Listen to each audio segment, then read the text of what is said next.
बिस्मिल्लाहिर्रहमानिर्रहीम। अस्सलामु अलैकुम वरहमतुल्लाहि वबरकातुहू। दोस्तों, उम्मीद है कि आप सब खैर आफियत से होंगे। मेरे अज़ीज़ साथियों, आज आप हज़रात के खिदमत में कुछ ऐसे वाक़यात पेश कर रहा हूँ जो आवाम में बहुत मशहूर है। जब उनको बयान किया जाता है तो आवाम बेशक कहने लगती है। कौन से है वो वाक़यात और क्या है उन वाक़यात की हकीकत, एक एक करके आप हज़रात की खिदमत में पेश करूँगा इंशाअल्लाह। सबसे पहला वाक़या सुने। हज़रत अली रज़ी अल्लाह अन्हु को किसी जंग के मौके पर एक मरतबा रान में तीर लग जाता है, यानी कि जंग हो रही है और जंग के दौरान हज़रत अली रज़ी अल्लाह अन्हु की रान में तीर लग गया। जंग के बाद जब सहाबा इकराम जमा होते हैं तो देखते हैं कि हज़रत अली रज़ी अल्लाह अन्हु की रान में तीर है। निकालने की कोशिश की जाती है तो हज़रत अली रज़ी अल्लाह अन्हु दर्द की शिद्दत से तड़प उठते हैं और हाथ भी नहीं लगाने देते, तीर को हाथ भी नहीं लगाने देते। तो सहाबा इकराम रज़ी अल्लाह अन्हु कहते हैं कि भाई निकाले तो निकाले कैसे। मशवरा करते हैं सहाबा रज़ी अल्लाह अन्हु। तो ये मशवरा होता है कि जब हज़रत अली रज़ी अल्लाह अन्हु नमाज की नियत बांध लेंगे तब जो है तीर को निकाल लिया जाए। इनको पता नहीं चलेगा, हज़रत अली रज़ी अल्लाह अन्हु को मालूम नहीं पड़ेगा, पता नहीं चलेगा कि तीर निकाल लिया गया है। और बाज़ हज़रात इसको इस तरीके से बयान करते हैं कि हज़रत अली रज़ी अल्लाह अन्हु ने खुद कहा कि जब मैं नमाज की नियत बांध लूँ तुम जो है तीर निकाल लेना। जब मैं नमाज पढ़ता हूँ तो मुझे कोई आसपास क्या हो रहा है इस चीज़ का पता ही नहीं चलता, तुम मेरे टुकड़े भी कर दोगे तब भी मुझे पता नहीं चलेगा। इस तरीके से भी इसको बयान किया जाता है। चुनांचे हज़रत अली रज़ी अल्लाह अन्हु नमाज की नियत बांधते हैं और तीर निकाल लिया जाता है।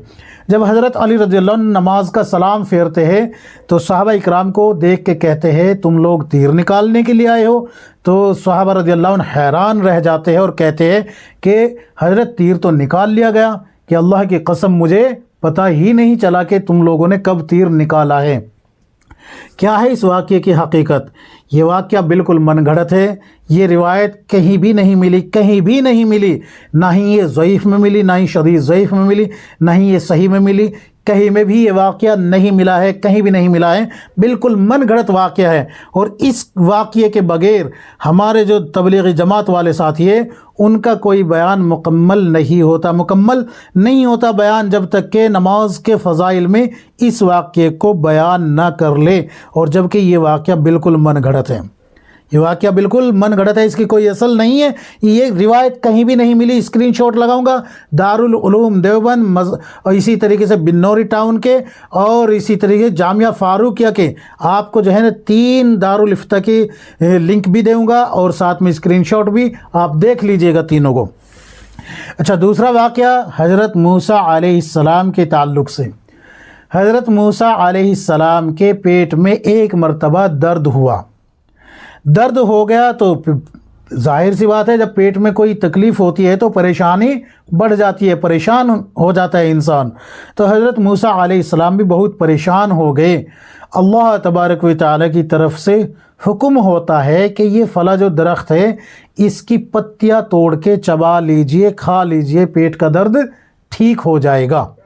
चुनांचे हज़रत मूसा अलैहिस्सलाम ऐसे ही करते हैं, पत्तियाँ तोड़ के चबा लेते हैं, खा लेते हैं, दर्द ठीक हो जाता है, अल्लाह ताला शिफा अता फरमा देता है। हज़रत मूसा अलैहिस्सलाम को फिर से दर्द होता है। जब ये दर्द होता है तो हज़रत मूसा अलैहिस्सलाम उसी दरख्त से फिर से पत्ती तोड़ते हैं और चबा के खा लेते हैं, लेकिन इस बार दर्द ठीक नहीं होता बल्कि दर्द में और इजाफ़ा हो जाता है। तो हज़रत मूसा अलैहिस्सलाम कहते हैं ए अल्लाह, मैंने तो वही पत्तियाँ चबाई है जो आपने पहले चबाने का हुक्म दिया था, अब ये दर्द ठीक होने के बजाय बढ़ क्यों रहा है? तो अल्लाह तबारक व तआला कहता है हज़रत मूसा अलैहिस्सलाम को, ए मूसा, ये जो पत्तियाँ आपने चबाई थी पहले ये मेरे हुक्म से चबाई थी, मैंने इनमें शिफा रखी थी। अब आपने अपनी मर्ज़ी से चबाई है, अपनी मर्ज़ी से खाई है, इसमें मैंने शिफा नहीं रखी, शिफा तो मेरे हुक्म में है। मैं अगर चाहूँगा तो ये दवा बनेगी वरना ये वबा बन जाएगी। इस तरीके से इसको बयान किया जाता है। क्या है इस वाक़ये की हकीकत? ये जो है ना बेअसल वाक़या है, इसकी कोई हकीकत नहीं है, इसको बयान न किया जाए। अल्लाह के बंदो, हमारे सामने किताब व सुन्नत है, समझने की कोशिश करो। कुरान शरीफ है, 114 صورتیں ہے قرآن شریف کی، وہ دیکھیں۔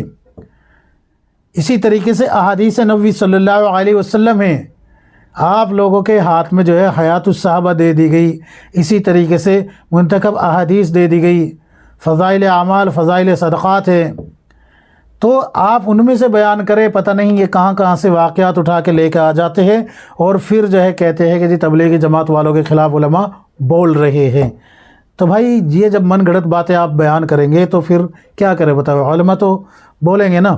اچھا، تیسری جو بات ہے یہ ہے گشت کے تعلق سے۔ گشت کرنے پر 70 لاکھ نمازوں کا ثواب ملتا ہے۔ بہت سے حضرات کہتے ہیں 70,000 نمازوں کا ثواب ملتا ہے، اور اس طریقے سے بیان کیا جاتا ہے کہ بیت اللہ میں ایک نماز پڑھنے کا 1 لاکھ نمازوں کا ثواب ہے، اور مسجد نبوی میں 50,000 نمازوں کا ثواب ہے۔ اس طریقے سے بیان کیا جاتا ہے، لیکن جب بندہ گشت کر کے نماز پڑھتا ہے تو اس کو 70 لاکھ نمازوں کا ثواب ملتا ہے۔ کیا ہے اس روایت کی حقیقت؟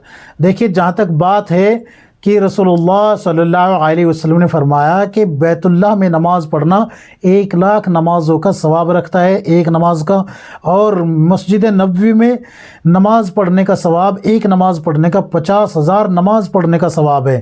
لیکن یہ جو بات کہی جا رہی ہے کہ تبلیغی گشت کرنے سے 70,000، یہ معذرت کے ساتھ 70 لاکھ نمازوں کا ثواب ملتا ہے گشت کر کے نماز پڑھنے سے، تو اس کی کوئی حقیقت نہیں ہے۔ کیوں؟ اس لیے کہ یہ جو گشت آج ہم کر رہے ہیں تبلیغی جماعت والے، یہ تو حضرت مولانا الیاس رحمۃ اللہ علیہ نے شروع کرایا ہے۔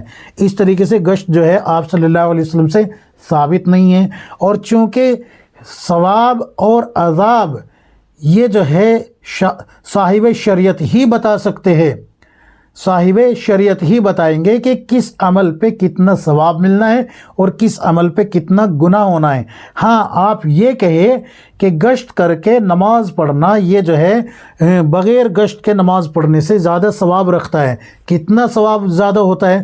70 لاکھ بھی ہو سکتا ہے، 70,000 بھی ہو سکتا ہے۔ جتنے نمازی آپ کے گشت میں شامل ہو کے آپ کے ساتھ نماز پڑھنے کے لیے آ رہے ہیں، ان سب کی نمازوں کے برابر بھی آپ کو ثواب مل سکتا ہے، کیونکہ حدیث نبوی صلی اللہ علیہ وسلم ہے کہ جب کسی کو کوئی بھلائی کی طرف بلا کے لیتا ہے اور لے کر آتا ہے اور وہ بھلائی کا کام کرتا ہے، نیکی کا کام کرتا ہے، تو جس نے وہ نیکی کا حکم دیا ہے اس کو تو نیکی، جو نیکی کرے گا اس کو تو نیکی ملے گی ہی ملے گی، لیکن جس نے حکم دیا ہے نیکی کرنے کی، نیکی کرنے کا جو حکم دیا ہے اس کو بھی اس کا ثواب ملے گا، اور اس نیکی کرنے والے کے ثواب میں سے کوئی کمی نہیں ہوگی۔ تو اس طریقے سے تو آپ بیان کر سکتے ہیں کہ آپ نے گشت میں اللہ کے راستے میں قدم اٹھائے ہیں، ہر قدم پہ اللہ تبارک و تعالیٰ آپ کو اجر عطا فرمائے گا، اس میں کوئی شک نہیں ہے۔ کیوں؟ اس لیے کہ آپ لوگوں کو اللہ کے دین کی طرف، اللہ کی مسجد کی طرف، اللہ کے حکم کی طرف لے کے آ رہے ہیں، آپ لوگوں کے گھر جا رہے ہیں، چل کے جا رہے ہیں اور لوگوں کو اللہ کے گھر کی طرف لے کے آ رہے ہیں، تو آپ کا یہ ہر قدم ثواب سے بھرا ہوا ہوگا، لیکن کتنا ہوگا یہ ہم طے نہیں کر سکتے۔ اس بات کو سمجھے، میں مخالفت نہیں کر رہا ہوں، میں یہ بتا رہا ہوں کہ آپ یہ نہ کہیں کہ 70 لاکھ نمازوں کا ملے گا، 20 لاکھ کا ملے گا، 70,000 ملے گا، 700 کا ملے گا، نہ نہ نہ نہ، اتنا نہ کہے، بلکہ یہ کہے کہ گشت کر کے نماز پڑھنا بغیر گشت کر کے نماز پڑھنے سے زیادہ ثواب رکھتا ہے، اس لیے کہ جتنے لوگ آپ کے ساتھ گشت میں شامل ہوں گے اور وہ مسجد آئیں گے آپ کی دعوت پہ، تو ان کو جتنا ثواب ملے گا اتنا ہی آپ کو بھی ملے گا، اور ان کے ثواب میں سے کوئی کمی نہیں کی جائے گی۔ یہ اصل بات ہے جو میں آپ حضرات کو کہنا چاہ رہا ہوں۔ یہ نہیں کہ بھئی 1 لاکھ جو ہے بیت اللہ میں نماز پڑھنے کا ہے اور 50,000 مسجد نبوی میں، یہ تو بالکل اپنی جگہ درست ہے، لیکن یہ جو 70 لاکھ والا ہے نا کہ بھئی گشت کر کے نماز پڑھیں گے تو 70 لاکھ نمازوں کا ثواب ملے گا، یہ بالکل بے بنیاد، بے اصل بات ہے۔ اس کو آپ جو ہے فروغ نہیں دے سکتے، اور نہ ہی اس طریقے سے لوگوں کے سامنے پیش کر سکتے ہیں۔ اس کو کوئی دلیل آپ کے پاس ہوگی نہیں، لہذا فضول میں ادھر ادھر کی باتیں نہ کر کے صحیح دین پیش کرے۔ امید ہے کہ یہ تمام باتیں آپ حضرات کی سمجھ میں آ گئی ہوگی۔ اللہ تبارک و تعالی مجھے بھی، آپ کو، ہم سب کو کتاب و سنت کے مطابق زندگی گزارنے کی توفیق عطا فرمائے، آمین یا رب العالمین۔